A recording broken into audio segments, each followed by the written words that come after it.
Si hoy te encuentras en las murallas de York, una majestuosa ciudad en el norte de Inglaterra, estarás en el mismo lugar donde hace casi 2000 años se alzaban los legionarios romanos, vigilando pacientemente las fronteras de su imperio. Al recorrer sus estrechas calles cubiertas de adoquines antiguos, parece que viajas de regreso a la época vikinga, cuando precisamente estas callejas adquirieron su forma actual, trazada por las manos de los antiguos varengos. Al tocar las robustas paredes de la catedral, acaricias una historia centenaria y los esfuerzos de una construcción ardua, cuya realización llevó más de 2 siglos y medio. York es una ciudad que, a pesar de todas sus pruebas, nunca se rindió ni desapareció del mapa histórico del mundo. En sus muros fallecieron emperadores, aquí gobernaron reyes anglosajones, cuyo nombre suena como parte de una leyenda. Dentro de sus fortificaciones, los enemigos atacaron con fuerzas militares, aquí se extendió una terrible peste, dejando un rastro de tragedias. Sobre estos muros y calles cayeron bombas, amenazando con destrucción y muerte, sin embargo, la ciudad continuó viviendo y prosperando. Y todo esto es solo un fragmento del pasado que ahora no solo se escuchará o leerá, sino que se vivirá. Te esperan escenas únicas, recreadas con la ayuda de las más modernas tecnologías de inteligencia artificial, que convertirán viejos grabados y fotos desgastadas en una historia viviente. Aquí no solo conocerás York, sino que lo verás tal como fue en la actualidad. Se te revelará la historia de esta ciudad, que duró aproximadamente 30 minutos y abarcó más de 2000 años. Y lo mejor es comenzar desde el principio. Año 21 a.C., cuando la 9ª Legión Romana avanza hacia las tierras hostiles, persiguiendo a las tribus britanas que se niegan a someterse al dominio romano. Los soldados alcanzan el estratégico encuentro de los ríos Usa y Fossa y, al detenerse, comprenden que no han parado solo para descansar, sino para quedarse. Construyen una fortificación, primero con muros de madera antiguos y luego de piedra. A esta construcción la llaman Iberger, y la 9ª Legión la convierte en su puesto avanzado permanente, su primer paso en ese diminuto pedazo de tierra británica. 5000 soldados experimentados, curtidos en batallas por todo el Imperio Romano, trabajan en crear un refugio, construyen baños, cuarteles, templos y edificios administrativos. Estas estructuras no eran un campamento temporal, en ellas se sentaron las bases de la futura ciudad, ya que este puesto militar poco a poco se transforma en algo más que un simple puesto defensivo. Pero luego ocurre un evento inusual, que todavía sigue siendo un misterio para los historiadores. A principios del siglo I, en aproximadamente el año 20 después de Cristo, la 9ª Legión desaparece sin dejar rastro. 5000 soldados, sus estandartes y registros desaparecen para siempre de la memoria de la historia. A dónde exactamente se dirigieron, sigue siendo un misterio. Quizás su destino quedó marcado, oculto para siempre tras el velo del tiempo, o simplemente se disolvieron en las oscuras profundidades de la época. En su ausencia, permanece en el puesto la 2ª Legión, que llega para relevarlos y permanece en estas tierras casi 3 siglos. Y Brerac, que ya no es solo un puesto fronterizo defensivo, se convierte en un importante centro administrativo con funciones más amplias. A finales del siglo II, en el año 2011 después de Cristo, llega a York el emperador Septimio Severo para vencer a los escoceses y completar la campaña iniciada anteriormente. El emperador, ya anciano y fatigado, movido por el poder y el cansancio, muere precisamente en esta ciudad, en el borde de su mundo, en la última frontera del poder imperial. Su hijo, Caracalla, está en York y toma una decisión importante. Este lugar, esta tierra, resulta no ser solo una fortaleza militar, sino la capital de la autonomía romana en el norte de Britania, conocida como Britania Baja. La mitad de toda Britania romana ahora es gobernada desde aquí, desde esta ciudad. Llega un momento que cambiará para siempre el destino de todo el imperio. Aquí, en York, en el año 406 después de Cristo, muere el emperador Constantino. Sus tropas proclaman inmediatamente a su hijo como su nuevo gobernante, Constantino el Grande. Y desde ese momento comienza una asombrosa transformación de toda la estructura del Estado romano. Constantino no solo gobierna, él cambia los cimientos sobre los que se sostenía el imperio. Introduce el cristianismo como religión oficial, poniendo fin a siglos de persecución a los partidarios de esta fe. traslada la capital del Imperio Romano a Constantinopla, que se convierte en la nueva ciudad del mundo y en el centro del poder imperial. Las decisiones tomadas aquí, en York, en el momento en que esta ciudad servía como centro de gestión imperial, determinaron los hitos más importantes de la civilización occidental. Gracias a los avances tecnológicos más vanguardistas, ahora podemos mostrarte no solo una imagen o una descripción, sino una imagen viva y completa de la historia que se desarrolló en estos lugares. Toda la narrativa sobre York cobra vida ahora junto a ti, permitiéndote experimentar los eventos que ocurrieron hace aproximadamente 2000 años, en unos 30 minutos. Y todo comienza desde el principio, desde aquellos tiempos remotos en que esta ciudad apenas empezaba a tomar su forma. Nos encontramos en el año 21 de nuestra era. Entonces, la 9ª Legión Romana avanza hacia el interior de las tierras británicas para someter a las tribus rebeldes que resisten con dureza el dominio romano. A lo lejos, se divisa un punto donde convergen las aguas de dos ríos, el Ouse y el Fosse. Aquí deciden detenerse, no para descansar, sino porque sienten que pronto ese lugar será su hogar. Así comienza la construcción de las fortificaciones, muros de madera y, con el tiempo, una fortaleza de piedra. Esa zona, conocida como Ibrerac, no será solo un campamento militar, sino el comienzo de lo que con el tiempo se convertirá en una gran ciudad. Su desarrollo es el resultado de un trabajo arduo y de una visión estratégica, ya que toda esta región, que alguna vez fue una periferia del imperio, posteriormente se convierte en un centro importante de poder y cultura en las tierras inglesas. Así surgió la historia de York, una ciudad con una historia de siglos que refleja altibajos, guerras y paz, fe y poder, arraigados firmemente en sus muros de piedra y en los corazones de sus habitantes. Para el año 20 del siglo III después de Cristo, en York, en el norte de Inglaterra, ya se perciben signos de una nueva vida religiosa. En los concilios eclesiásticos participa un obispo, lo que indica una renovación y fortalecimiento significativos de las estructuras espirituales. Mientras que, al principio, este territorio servía únicamente como un puesto militar fortificado, con el tiempo la ciudad se convierte en un centro no solo de rituales religiosos, sino también de un poderoso poder imperial. Pronto, cuando después de un siglo Roma abandona definitivamente Bretaña, desaparece también el estado más grande del mundo antiguo, y su esplendor y poder se deshacen gradualmente. Pero, a pesar de la caída del imperio, York no desaparece del mapa.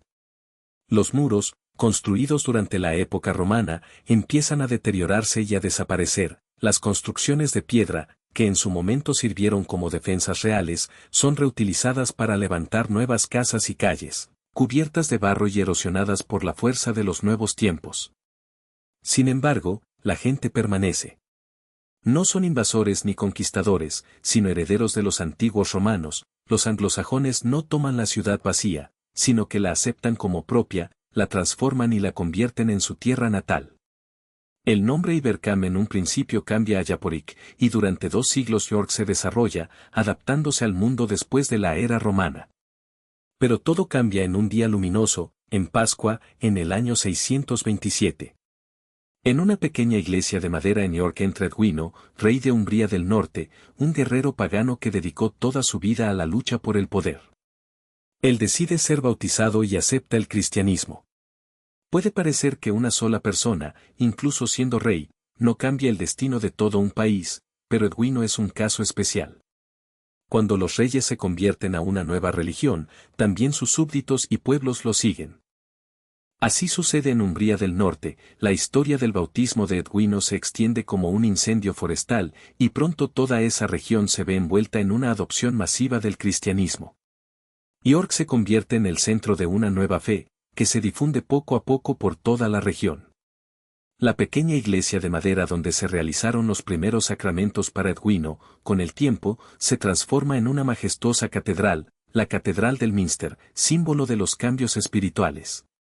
Aprovechar la independencia de esta iglesia como un templo autónomo, sin embargo, lleva varios siglos. En el año 830, la iglesia de York recibe el estatus de arzobispado, y la ciudad se convierte en un centro eclesiástico de igual importancia que Canterbury. En Inglaterra ya no hay un solo centro de vida cristiana, hay 2, y York se convierte en uno de los más importantes. Un papel destacado en la historia de esta ciudad lo desempeña una persona que cambiará para siempre el pensamiento europeo, para las generaciones futuras. En el año 778, Alcuin se convierte en líder de la Escuela de York, uno de los centros educativos más reconocidos y respetados de la época. Bajo su dirección, esta escuela se transforma en un lugar que atrae a eruditos de toda Europa, donde llegan monjes para aprender y compartir conocimientos. Precisamente durante el mandato de Alcuin, York adquiere el estatus de un poderoso centro cultural y científico, ya que sus alumnos recibían enseñanzas dignas del mayor reconocimiento europeo. Cuando Carlomagno unifica el vasto imperio, necesita tutores y dirigentes competentes en el campo de la educación, y elige precisamente a Alcuin de York para liderar este enorme sistema educativo. En esto radica la época dorada de York, un momento en que, mientras los países europeos luchan contra la confusión y la oscuridad tras la caída de Roma, la ciudad vive y prospera, conservando en su corazón la luz del conocimiento. Mientras la mayor parte de Europa está sumida en la sombra y el caos, York continúa brillando con más intensidad, siendo un faro para científicos, monjes y buscadores de la verdad. Entretanto, en el norte, más allá del Mar del Norte, ocurren hechos que cambian radicalmente el destino del país. Allí se reúnen personas que saben construir barcos y forjar armas, han oído hablar de las riquezas de los monasterios ingleses, del oro en las iglesias y de los tesoros que esperan ser robados. La avaricia y la búsqueda de riquezas rápidas los impulsan, y nada puede detenerlos. En noviembre de 1860, en las aguas tranquilas al amanecer, sale una flota de largos barcos, los llamados Long Ships, llenos de guerreros daneses y noruegos. Estos guerreros forman parte de un gran ejército pagano que ya ha destruido las regiones orientales de Inglaterra. Aparecen en las costas de York antes del amanecer y rodean la ciudad casi hasta el alba. Los defensores anglosajones no pueden hacer frente a las largas expediciones de los barcos enemigos, y para la noche, el asalto a la ciudad termina por completo. Los vikingos toman York y lo mantienen bajo su control durante casi un siglo. Tras la conquista, cambian el nombre de la ciudad a Jorverak, una palabra escandinava que significa Bahía del Sur o Puerto Sur. Pero la conquista no es solo una ocupación, también implica una amplia construcción de nuevos edificios, la destrucción de los viejos y la edificación de nuevos. Los vikingos comienzan no solo a saquear, sino a colonizar la tierra. Se establecen aquí en familias, montan talleres artesanales, practican el comercio y crean rutas comerciales que conectan York con Dublín, Escandinavia y el resto del mundo noruego. Así comenzó una nueva época para la ciudad, una época en la que un antiguo centro británico se transformó en un importante puesto avanzado escandinavo, con una cultura rica y una potente red de comercio que unía distintas partes del norte de Europa. En las excavaciones arqueológicas en el lugar conocido como Kupperreid, en los años 70, se encontraron objetos sorprendentes que permitieron abrir una pequeña ventana a la vida de los vikingos que habitaron estas tierras hace muchos cientos de años. Los arqueólogos encontraron rastros tan bien conservados de sus calles urbanas que incluso los productos de cuero de los talleres, las construcciones de madera de los edificios y las semillas de sus jardines de la época anterior a la guerra se preservaron en su estado original, iluminando la vida cotidiana de los antiguos habitantes. Estos hallazgos permitieron convertir a York en una de las ciudades más importantes del mundo vikingo. En su apogeo, la población de esta ciudad podía alcanzar las 10.000 personas, una cifra bastante impresionante para aquella época. Allí acuñaban sus propias monedas, en algunas de las cuales estaban representados los nombres de reyes vikingos de los que la mayoría de la gente hoy ni siquiera sospecha. La ciudad resonaba con los sonidos de la actividad industrial, herreros, orfebres, carpinteros, curtidurías, todos trabajando en calles estrechas y sinuosas, llenas de bullicio y destreza, ocupando el espacio con sus tareas. Sin embargo, el poder de los vikingos en esa ciudad era sumamente inestable, lleno de violencia y disputas por el control. Los reyes subían y caían, sus gobernantes eran reemplazados con frecuencia, a veces de manera brutal y sangrienta. El último de ellos fue un rey llamado Érico el Sangriento. Su nombre en sí mismo reflejaba su carácter, ya que ganó esa fama por su crueldad y despiadada naturaleza. En 954, nuestro héroe fue asesinado en combate, y así el llamado reino vikingo de York desapareció junto con él. Durante un tiempo, la ciudad volvió a ser inglesa, y los anglosajones lograron recuperar el control del lugar. Pero esa pausa duró exactamente un siglo, hasta 1066, cuando ocurrieron eventos que cambiaron para siempre la historia de Inglaterra. Ese año, los vikingos noruegos intentaron por primera vez recuperar las tierras de sus antepasados, reclamando sus derechos sobre la ciudad. El duque Harold Godwinson fue al norte para encontrarse con ellos en Stamford Bridge, cerca de York. Tras una feroz batalla, derrotó completamente al enemigo. Esa victoria marcó el fin de la era vikinga. En ese momento parecía que el peligro había pasado y la ciudad de York celebraba con júbilo, salvando el norte de Inglaterra de los bárbaros. Pero la alegría no duró mucho, justo después, en el sur de Inglaterra, apareció un nuevo enemigo. Informes del sur indicaban que Guillermo el Conquistador desembarcó con un ejército y tomó Inglaterra. El conde Harald tuvo que regresar rápidamente y luchar para abrirse camino de regreso hacia el sur. En 4 días recorrió 200 millas y llegó a la colina junto a Isaest, agotado, y allí fue alcanzado por una flecha en el ojo. Así dice la leyenda. Guillermo conquistó y, como resultado de esa guerra, la ciudad de York conoció que el gobierno normando sería el más severo de toda su historia. En 1068, Guillermo, quien posteriormente recibiría el apodo de El Conquistador, entró en York y examinó las destrucciones y las riquezas de esta antigua ciudad, capaz de resistir tanto a las legiones romanas como a los vikingos. Tras eso, dio la única orden: construid una fortaleza para mí. Y se sentó la base del castillo de York, y el mismo Guillermo estableció una guarnición para que todos recordaran a los habitantes quién tiene el poder en Inglaterra. Sin embargo, los habitantes de York no estaban dispuestos a rendirse dócilmente. En el año 1069, comenzó una rebelión, la ciudad se levantó en levantamiento, uniéndose a los invasores daneses, asaltó el castillo y destruía a todos los normandos dentro. Este momento breve pero muy intenso marcó el regreso de York a la libertad. Pero la reacción de Guillermo no tardó en llegar, lanzó una campaña de destrucción brutal a las tierras del norte, conocida como Castigo del Norte. Sus tropas quemaron sin piedad aldeas, campos, mataron ganado, destruyeron reservas de alimentos, enterraron la tierra con sal, todo lo que pudiera causar a los habitantes el máximo sufrimiento. Se hizo evidente que describir el horror que se apoderaba de esas tierras no era tarea sencilla. Los cronistas que presenciaron los hechos no encontraban palabras para transmitir en su totalidad la magnitud de la pesadilla. Miles de personas morían de hambre, y muchos, agotados por el hambre, recurrían al canibalismo. Yorkshire se convirtió en una desierta e inerte estepa, muerta y sin habitantes. Guillermo restauró el castillo en York, pero en esta ocasión ya no hubo más revueltas. Así quedó claro que la insumisión se castigaba con un sistema de destrucción y muerte, el enemigo sería destruido hasta el último. Y, a pesar de todo, la vida seguía su curso. Lentamente, con grandes sufrimientos y dolores, así continuó la era de nuevas pruebas. Un brillo de restauración y renacimiento. Tras años duros de derrotas y pruebas, York volvió a salir a la superficie, recuperando su antigua gloria y estatus.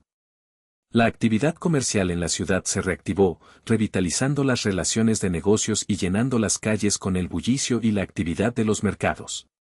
Comenzaba una transformación gradual de su famoso catedral, de una iglesia anglosajona de madera, pasó a convertirse en una magnífica catedral de piedra de la época normanda. Este proceso de convertirse de una simple parroquia en una grandiosa construcción arquitectónica simboliza no solo la renovación espiritual, sino también la fuerza y la riqueza de la ciudad, que crecen gracias a los lazos comerciales y a su influencia en aumento.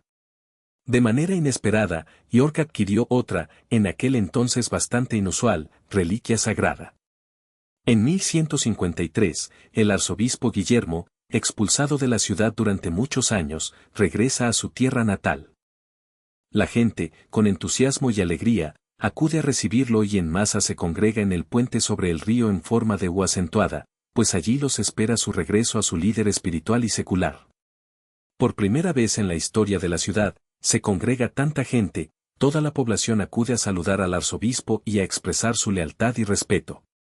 La construcción y consolidación de la iglesia se percibe como un momento emblemático, y el paso peatonal que aún existe, donde se reúne tanta gente, en un momento no soporta más y se derrumba bajo el peso de la multitud. El puente colapsa y cientos de personas caen al río que se encuentra abajo. Pero en la maravilla reside una historia increíble y sorprendente. A pesar del gran revuelo y del peligro de perder la vida, ninguno de los participantes en esta tragedia murió, nadie se ahogó.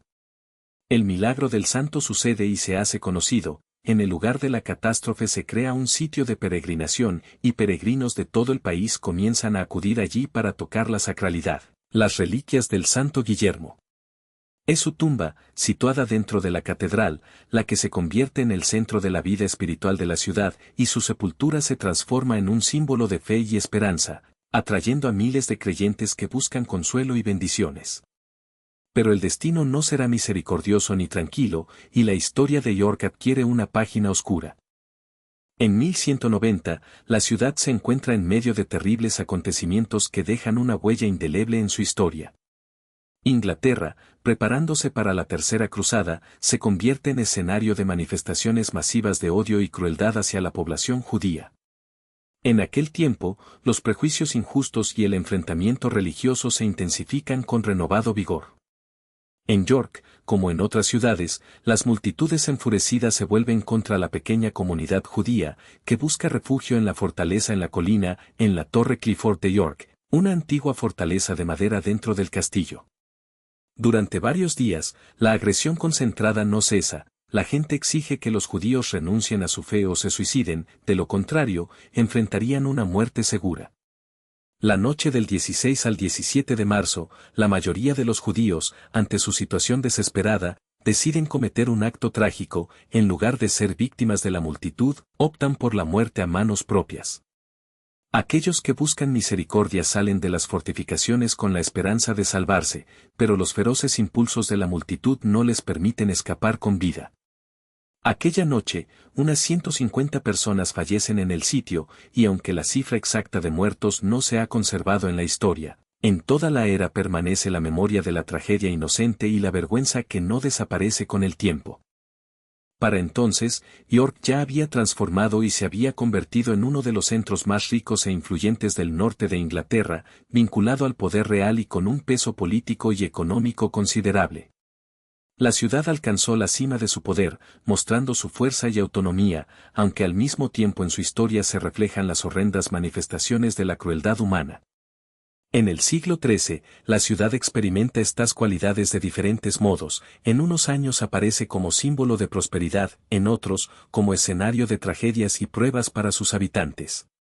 Llega el año 1212.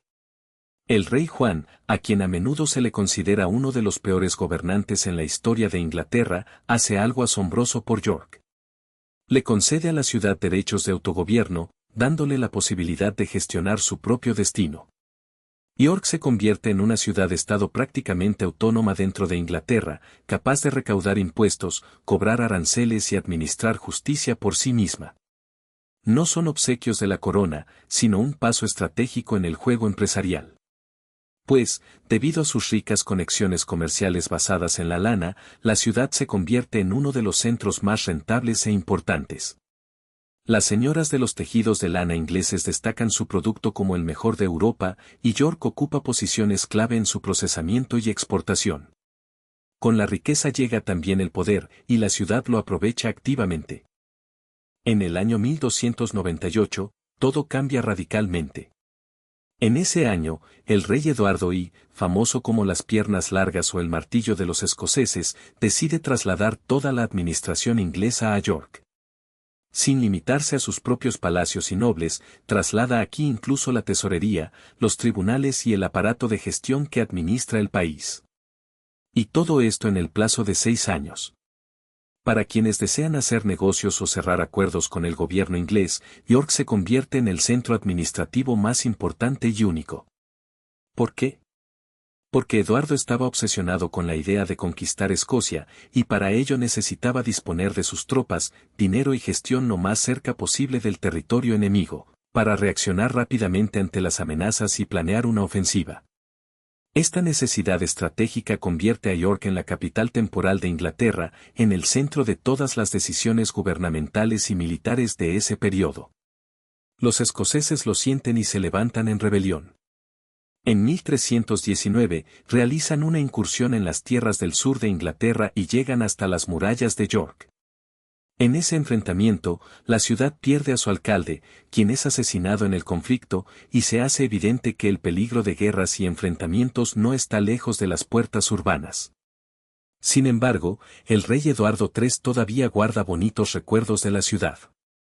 En 1328, visita York para casarse con la hija del duque de Hannover, Matilde, y durante la ceremonia en la Catedral de York se congrega la élite de Europa, elevando ese momento a la cúspide de la gloria de la ciudad. York alcanza el apogeo de su poder en la Edad Media, una riqueza basada en el comercio, el apoyo a los reyes, una fuerte conciencia de sí misma, todo indica que la ciudad estaba en auge y tenía un futuro sólido. No obstante, las páginas tristes y crueles de su historia no dejan de aparecer, como si presagiaran nuevas pruebas y desafíos en el tiempo.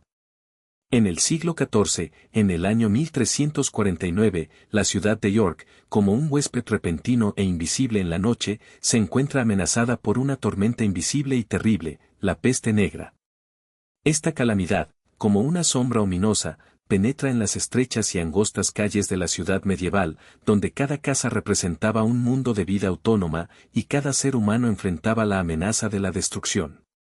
La pandemia se difundía con una rapidez aterradora, como un fuego que salta de una casa a otra, conquistando cada vez nuevos rincones aislados. Entonces, nadie sabía aún cómo se propagaba la enfermedad ni cómo detenerla. No existían métodos de prevención, ni recursos capaces de detener la embestida de la muerte. Las personas morían en sus casas, muchas veces una tras otra, y su destino permanecía incierto, como una sombra que se deslizó de forma inadvertida.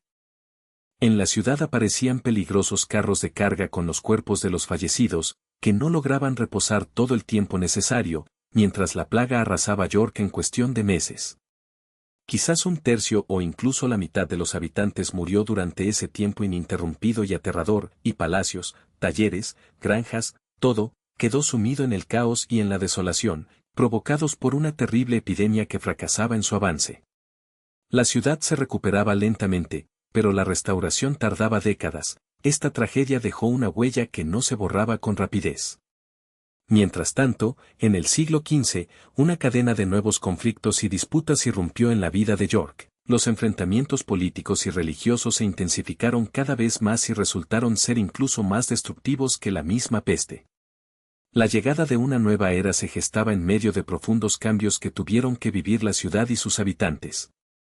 En el centro de estos sucesos, el arzobispo Ricardo Scar, quien, de pie ante su grey, llamaba a la rebelión. Afirmaba que los impuestos eran demasiado gravosos, que el poder del rey estaba demasiado corrompido y que la gente soportaba una opresión demasiado fuerte. Scar era uno de los jerarcas eclesiásticos más influyentes de Inglaterra, y sus llamamientos al levantamiento desataron una tormenta en la sociedad. Sin embargo, la respuesta del rey Enrique XIV no tardó en llegar. Mostró determinación y firmeza, condenando a Scar a la prisión, al juicio y a la ejecución, fue decapitado. Este acto brutal conmocionó a toda Inglaterra, ya que los arzobispos solían considerarse intocables e inaccesibles. Pero para Enrique XIV, las tradiciones no tenían valor, actuó a su manera.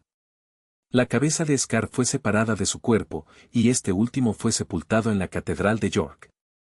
Prácticamente de inmediato, comenzaron a venerar a este mártir como un santo y mártir, viéndolo como una víctima que luchaba por la justicia. Lentamente, a pesar de todas estas conmociones, la paz transitaba desde la era del poder absoluto del rey, que antes parecía invencible, hacia una nueva etapa. Pronto, en la historia inglesa, empezó otro periodo importante, una sangrienta guerra civil que dividió el reino. En 1472, tras más de 2 siglos y medio de continuas obras de construcción, se concluyó la edificación de la Catedral de York, una magnífica obra maestra gótica iniciada en el siglo XII, en los años 2220 y 220, y fue consagrada. Sus imponentes arcos puntiagudos, sus enormes vitrales y sus bóvedas que parecen alcanzar el cielo, todo, hicieron de esta catedral la mayor estructura gótica del norte de Europa. Se convirtió en símbolo de la ciudad, dominando su horizonte, y lo será durante siglos. En la misma época, en el país se desataba una terrible guerra, que no era contra invasores extranjeros, sino una guerra interna, una ruptura que desgarraba al pueblo inglés. Las esperanzas y los destinos de la nación se decidían en batallas entre dos ramas de una misma casa real, ambas herederas del trono del rey Eduardo III. En este conflicto luchaban los representantes de la casa Lancaster con su símbolo, la rosa roja, y la casa York con la rosa blanca. La ciudad de York no era simplemente un objetivo en esta guerra, sino que se encontraba en el centro mismo de ella. En las murallas de esta ciudad ondeaba una bandera blanca y rosa, y sus calles estaban llenas de marchas de ejércitos, partidarios de York que avanzaban hacia la victoria o la derrota. Cuando en el trono se sienta un rey yorkista, la ciudad prospera. Pero cuando la victoria recae en los Lancaster, toda la vida dentro de sus muros sufre. En la historia de estos tiempos pasaron tres reyes de la casa York. El primero fue Eduardo XIV, que alcanzó el poder mediante combates decisivos. El segundo, su joven hijo Eduardo V, gobernó apenas 2 meses antes de desaparecer sin dejar rastro, una de esas figuras misteriosas envueltas en el enigma de su desaparición. Y, finalmente, el tercero fue Ricardo III, el más controvertido de todos, fue tanto defensor como enemigo de York, su principal partidario y protector. Para la ciudad de York, era su benefactor, su esperanza y la conexión con tierras del norte, un hombre que genuinamente se preocupaba por su patria y su futuro. Cuando cabalga por esas calles, las personas lo ven con admiración y le aplauden con aprobación. En los momentos en que concede nuevas prerrogativas a la ciudad, los habitantes sienten profunda gratitud y reconocimiento. Ricardo era el verdadero rey de York, en cierto sentido, tal como nunca lo fue un monarca del sur, gobernado por dinastías desde Londres, considerados más poderosos. Su autoridad en esta ciudad se siente con especial intensidad, pues se convirtió en símbolo y protector de ella. Pero todo cambia el 22 de agosto de 1485. Presentamos el campo de Bosworth, lugar de una batalla fatídica que cambió para siempre el destino de esta región. En un enfrentamiento sangriento, murió Ricardo III, el último de los reyes yorkistas. Fue derribado en el fango de Bosworth, la batalla terminó con la derrota de York y, junto con ella, la reclamación de la dinastía York en el trono inglés quedó definitivamente extinguida. La ciudad quedó en una triste quietud, York llora, sintiendo que su líder cayó bajo el golpe del enemigo, y los Tudor conquistaron la victoria. Para esta ciudad, hay una sensación de derrota, y la rosa blanca, símbolo de la unión entre York y Lancaster, quedó destruida. En ese momento, en la ciudad alta llega un nuevo poder, la dinastía Tudor, cuya rosa roja floreció con entusiasmo triunfante, simbolizando el triunfo de una nueva era. Pero esta victoria vino acompañada de un profundo desprecio por el norte, por York, por esa región de donde procedían. Los Tudor, al tomar el trono, pretenden imponer su orden especial, basado no solo en la política sino también en una guerra religiosa. Esta lucha resultó ser mucho más violenta y aguda que cualquier conflicto secular, penetrando en la misma esencia de la fe y las convicciones religiosas del pueblo. Para el año 23 del siglo XVI, en el centro de York ya se encuentra la figura del cardenal Thomas Wolsey, un hombre cuyo poder va mucho más allá de los asuntos eclesiásticos. Wolsey ocupa el cargo de arzobispo de York, pero su influencia es mucho mayor, es la segunda figura en Inglaterra en importancia, la mano derecha del rey Enrique VIII, y de facto gobierna el país mientras el monarca se entretiene en la corte y caza. Este hombre fue uno de los más poderosos e influyentes del Estado, y sus decisiones tuvieron un impacto decisivo en toda Inglaterra. Sin embargo, detrás de su carrera se esconde un error trágico, no logró conseguir el divorcio de Enrique VIII con Catalina de Aragón. La voluntad del rey de casarse con Ana Bolena era una tarea inalcanzable para Wolsey. Cuando no logra cumplir con la misión, su autoridad empieza a desvanecerse y su reputación se desploma. Al final, le quitan todos sus privilegios, es acusado de delitos políticos y merecimientos espirituales, y en el año 1530 muere en el olvido y la vergüenza, roto y abandonado. 6 años después, en el norte de Inglaterra, estalla una revuelta llamada Peregrinación de la Gracia. En las calles se reúnen alrededor de 40.000 personas, hombres, mujeres y familias, que marchan bajo las banderas de las heridas rojas de Cristo, símbolo de sufrimiento y fe. Sus protestas están relacionadas con la firme negativa a aceptar la ruptura con Roma, la destrucción de los monasterios y la liquidación de la Iglesia Católica, instituciones que durante siglos fueron el corazón espiritual y cultural de la región. La ciudad de York se convierte en el centro de este levantamiento popular. En respuesta, el rey Enrique VIII demuestra su conocida crueldad y determinación, reprimiendo la revuelta con la misma ferocidad con la que libraba guerras y gobernaba el país. Los líderes de la revuelta son ejecutados, y continúan los procesos de disolución de las instituciones eclesiásticas. En 1539, los antiguos monasterios majestuosos, como Santa María y Santa Tristán, que durante siglos sirvieron como centros espirituales de la región, son completamente destruidos y profanados, abandonados a su suerte, para desmoronarse lentamente y caer en el abandono. La base de York, sus instituciones religiosas, son desarraigadas, convirtiéndolas en ruinas. Pero los feligreses y el clero no se rinden, se refugian en la clandestinidad, continúan practicando su fe en secreto, escondiéndose de la vigilancia de las autoridades y arriesgando todo, sus vidas, su libertad. Uno de los ejemplos más destacados de resistencia es Margarita Cleo, la esposa de un carnicero proveniente de los barrios pobres de la ciudad. En 1586, ella cae bajo la represión del régimen, ya que acoge a sacerdotes católicos, personas a quienes las autoridades acusaron de ser enemigas del Estado solo por oficiar misas. Cuando la arrestan, se niega a declarar, entendiendo que esto llevará a la muerte de sus hijos, quienes podrían ser obligados a testificar en su contra o ser torturados en busca de información. En medio del sufrimiento y del miedo, ella guarda silencio. Finalmente, es ejecutada mediante la presión de la muerte.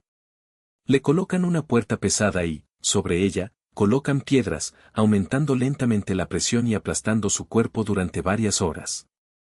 Pero precisamente así, con el precio de su vida, ella protegió a su familia, su fe y su dignidad, permaneció firme y silenciosamente venció a sus perseguidores. Posteriormente, fue reconocida como santa, y la casa en la que vivía se convirtió en un lugar de peregrinación y memoria de la valiente mujer. Los conflictos y desacuerdos religiosos, provocados por las reformas y cambios de la época, dividieron profundamente a la sociedad, los vecinos se convirtieron en enemigos, las familias se separaron, la confianza desapareció. Pero la tragedia no terminó allí. En el año 1364, Inglaterra volvió a estar sumida en una guerra civil. La división en dos bandos, partidarios del rey y del parlamento, llevó a enfrentamientos sangrientos. Las fuerzas reales combatían contra los republicanos, y el país parecía sumido en el caos y la discordia, que se prolongaron durante muchos años, destruyendo un ya de por sí inestable espacio político y social del país. En ese entonces, York declaró su lealtad al rey Carlos I, y en respuesta, el Parlamento envió un ejército para someter a la ciudad y quebrantar su resistencia. Durante 11 semanas, en la ciudad sitiada, se libró una feroz lucha, 20.000 soldados asaltaron y bloquearon York, intentando someter su resistencia. Dentro de las murallas, la situación se volvía cada vez más difícil. Los suministros de comida se agotaban rápidamente, la gente empezaba a padecer hambre, y la enfermedad, que se expandía rápidamente entre los sitiados, cobró la vida de muchos. Incapaces de soportar la presión, los defensores de la ciudad intentaron en ocasiones desesperadas romper el cerco. Un momento especialmente destacado fue la batalla en Mastmoor, situada justo fuera de la ciudad, donde tuvo lugar una de las batallas más grandes en la historia de Inglaterra. Estos intentos de asalto terminaron en desastre para los sitiadores, los defensores fueron exterminados, y en el campo de batalla, en un solo día, murieron 4.000 infantes de marina de las fuerzas reales. Finalmente, tras largas semanas de lucha, la ciudad cayó y York capituló. Solo unos pocos años después, el destino acabaría con el rey en el trono, augurando el fin de la era de la monarquía absoluta, que agonizaba lentamente. Durante siglos, York se cansó de guerras constantes, bélicas, religiosas, políticas, y llegó la hora de la paz. Y, por fin, esa paz llegó. Para el siglo XVIII, la ciudad cambió, sus páginas más duras quedaron en el pasado, y York se convirtió en un lugar de atracción y entretenimiento. Continúa atrayendo multitudes de curiosos y divertirse con viejas tradiciones o celebrar nuevas festividades. Y el 7 de abril de 1739 llegó la hora de otra tragedia, en el Maypole, lugar de ejecuciones, asciende a la horca el famoso bandido Dick Turpin. Bandido, ladrón, quizás asesino, pero a partir de su figura nació con el tiempo una leyenda que no muere. Se dice que en una noche recorrió desde Londres a York a caballo, a lomos de su caballo llamado Black Bass, y esta historia increíble se consideró real durante mucho tiempo, aunque en realidad fue fruto de la imaginación escrita por un novelista muchos años después de la muerte de Turpin. Pero la leyenda se arraigó firmemente en la memoria popular. En realidad, la suerte de esta persona fue mucho más prosaica, fue aprehendida y condenada a muerte por sus crímenes. Multitudes de espectadores se reunían para presenciar su ejecución. En aquel entonces, la ejecución pública era uno de los entretenimientos favoritos del público inglés. Se dice que Turpin enfrentó su muerte con valentía, y nuestros contemporáneos la ven como un acto de heroísmo. Sin embargo, la valentía no convierte a una persona en noble, simplemente demuestra coraje. 6 años después de este incidente, en York vuelve a celebrarse una ejecución. Los 11 jacobitas, participantes en la rebelión para devolver a los Stuarts católicos al trono, son ajusticiados allí. Tras el fallido levantamiento de 1745, que casi tuvo éxito, en la ciudad se llevan a cabo ejecuciones masivas para mostrar el precio de resistir. Todo esto indica que los tiempos de violencia y eventos dramáticos han pasado y han comenzado a formar parte de la historia.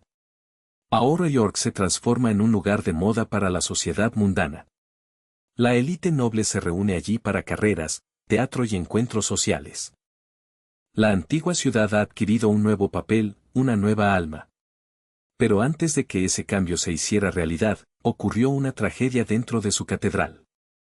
El 1 de febrero de 1829 tendrá lugar un acontecimiento que conmocionará la ciudad. Un joven llamado Jonathan Martin se esconde en la catedral de York, al final del servicio de la tarde. Se oculta en las sombras, esperando que todos se vayan, hasta que los últimos fieles abandonen el templo y cierren las puertas.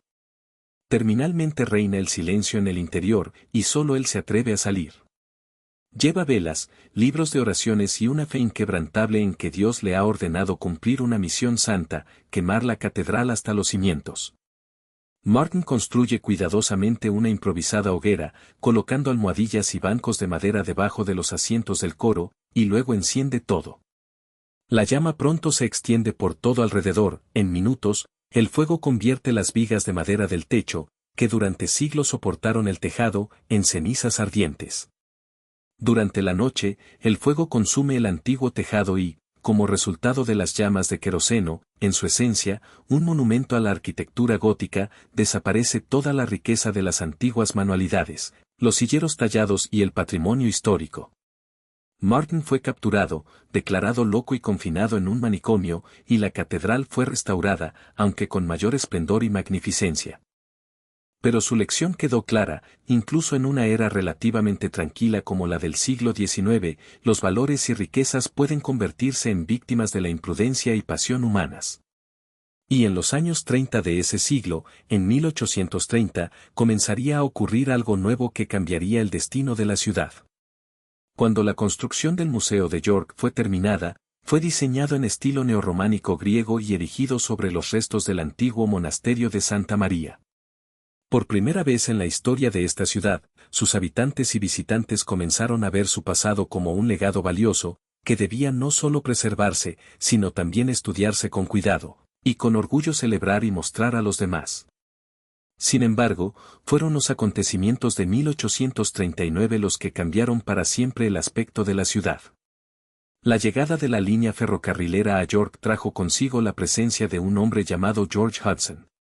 Este hombre no provenía de una familia adinerada o influyente, era hijo de un comerciante de telas, pero gracias a sus esfuerzos York se convirtió en el centro de un enorme imperio ferroviario.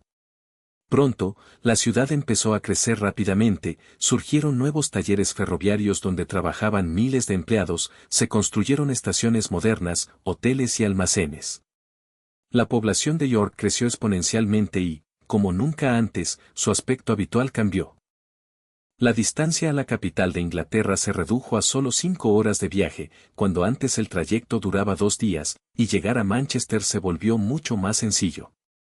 La ciudad, que durante siglos permaneció relativamente aislada de las principales rutas comerciales, ahora estaba conectada con todo el país.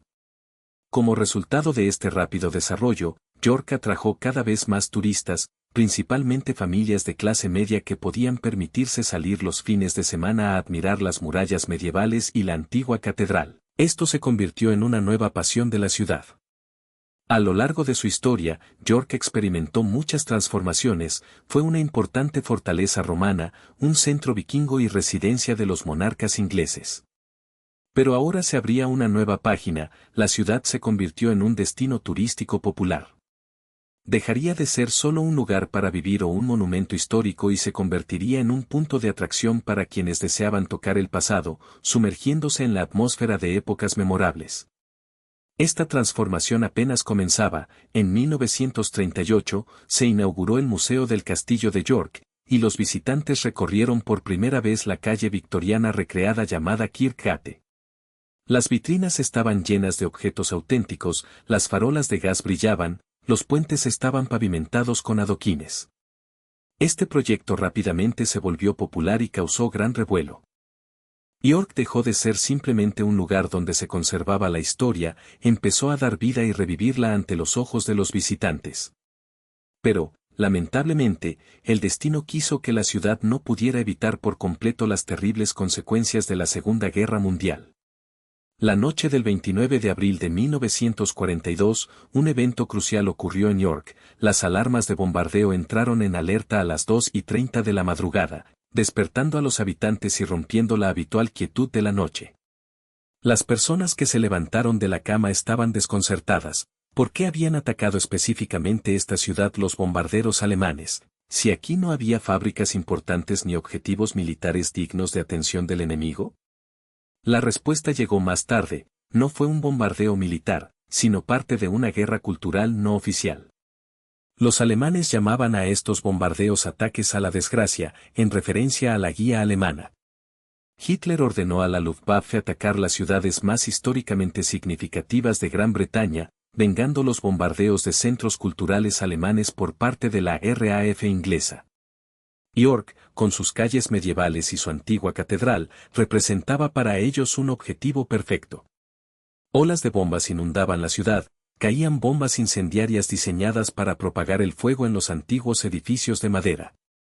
En uno de esos edificios, el Guildhall, que existía desde el siglo XV, se inició un gran incendio y quedó completamente destruido. Muchas otras casas medievales alineadas también quedaron envueltas en llamas. El cielo sobre York se tiñó de un brillante tono naranja. Parecía que la catedral iba a ser destruida, proyectiles incendiarios sobrevolaban el techo, ansiosos por fundir las piedras antiguas y los tejados de madera.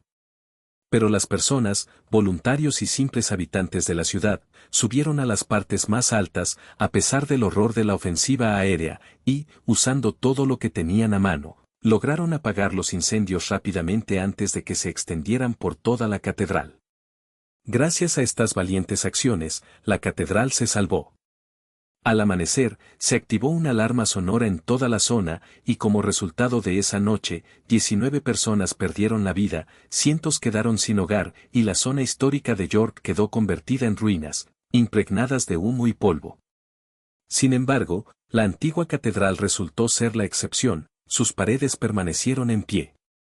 Después de esto, York empezó a recuperarse poco a poco, trabajando en la restauración de sus monumentos y devolviendo a la ciudad su antigua belleza. Aunque los daños fueron enormes y las heridas profundas, la ciudad se renovó y empezó a avanzar por nuevos caminos, inalcanzables apenas una década antes.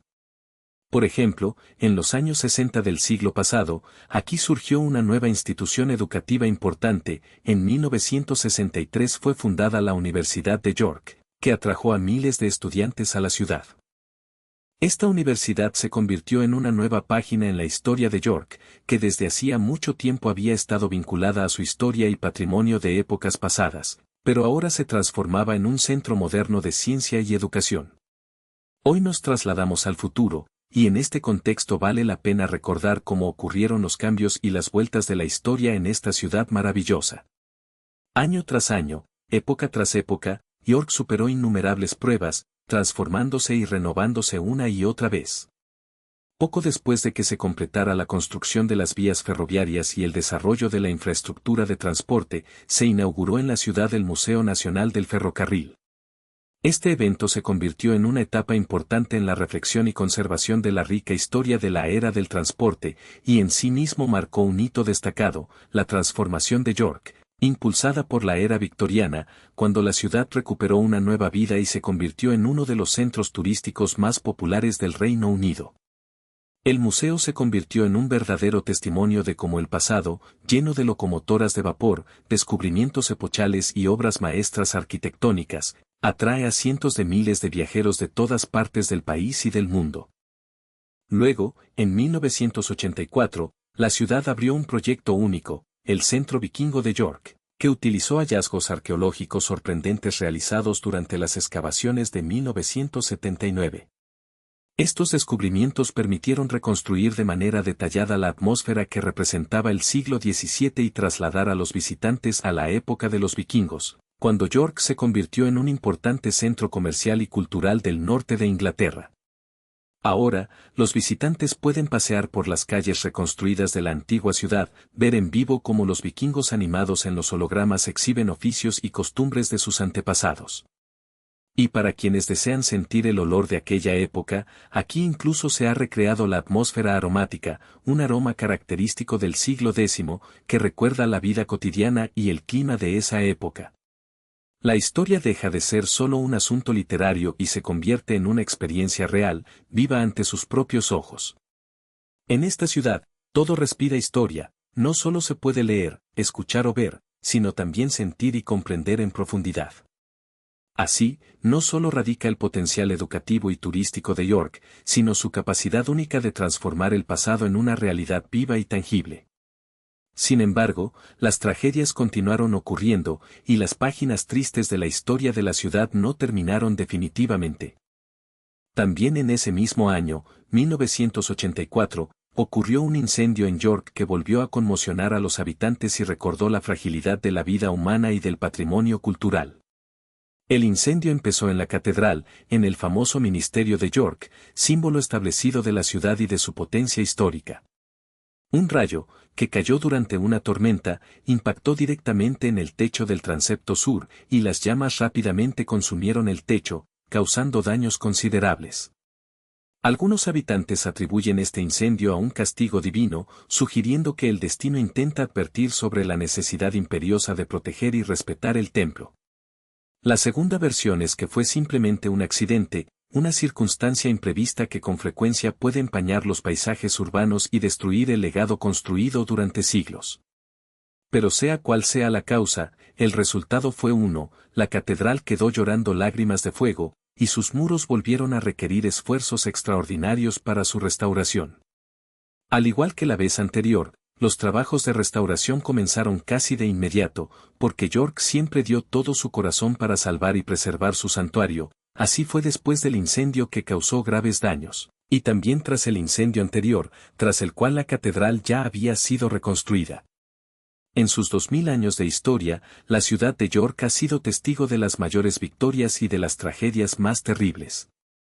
La grandeza de los planes imperiales y las ideas de santidad, plasmadas por Constantino, la astucia de los vikingos, el saber medieval, así como la violencia inhumana y las calamidades, formaron el rostro de una de las ciudades más antiguas de Gran Bretaña. Múltiples épocas, cada una con sus héroes y pruebas, desde las inspiradoras visiones de Constantino el Grande hasta las valientes mujeres y hombres que defendieron la ciudad en los momentos más difíciles. El pasado grandioso y trágico está lleno de historias de fe y traición, de valentía y desesperación, relatos de aventuras militares y del silencio del coraje de los habitantes que luchaban por su destino. Entre las historias memorables se encuentran las del valor de la esposa de un carnicero, que, a pesar de todo, no abandonó la ciudad y ayudó a organizar la defensa, así como la valentía de los bomberos que, arriesgando sus vidas, defendieron la iglesia a pesar de los bombardeos y del caos que los rodeaba. Todos estos momentos son fragmentos del heroísmo humano que reflejan el espíritu y la fortaleza de la ciudad. Si conoces personalmente York, entiendes que ese lugar encarna nuestra herencia. Es una ciudad atravesada por tiempos de innumerables pruebas y triunfos, todo lo que ha dado a esta tierra un carácter único. Siente sus épocas, sus victorias y pérdidas, su pasión y resistencia. Ya sea que seas originario de esta ciudad o simplemente un visitante, en el corazón de cada Yorker vive sin duda la memoria de lo que aquí se vivió, lo que se logró y a lo que se es fiel. Y aunque sea tu primera vez escuchando sobre ella, ya se puede ver por qué esta ciudad es tan importante para Inglaterra y para toda la civilización occidental. A lo largo de los siglos, York no solo sobrevivió sino que se convirtió en un centro floreciente de cultura, ciencia y fe. Su historia no es simplemente una cadena de acontecimientos del pasado, sino que ha formado el presente y continúa influyendo en el desarrollo del mundo. La propia ciudad, a lo largo de su larga historia, sentó las bases de muchos cambios y logros importantes, por lo que se considera una de las más influyentes de Gran Bretaña. Si esta fascinante excursión por la historia ha despertado tu interés, pronto deberías emprender un viaje propio para descubrir nuevas páginas del pasado de este sorprendente lugar. No olvides que tu impresión y percepción ayudan a conservar el espíritu y el carácter de cada ciudad. Elige la próxima ciudad y quizás sea allí donde se abrirá un nuevo capítulo apasionante en la historia. Gracias por tu atención y que cada nuevo viaje sea parte de una gran crónica que nos une a todos.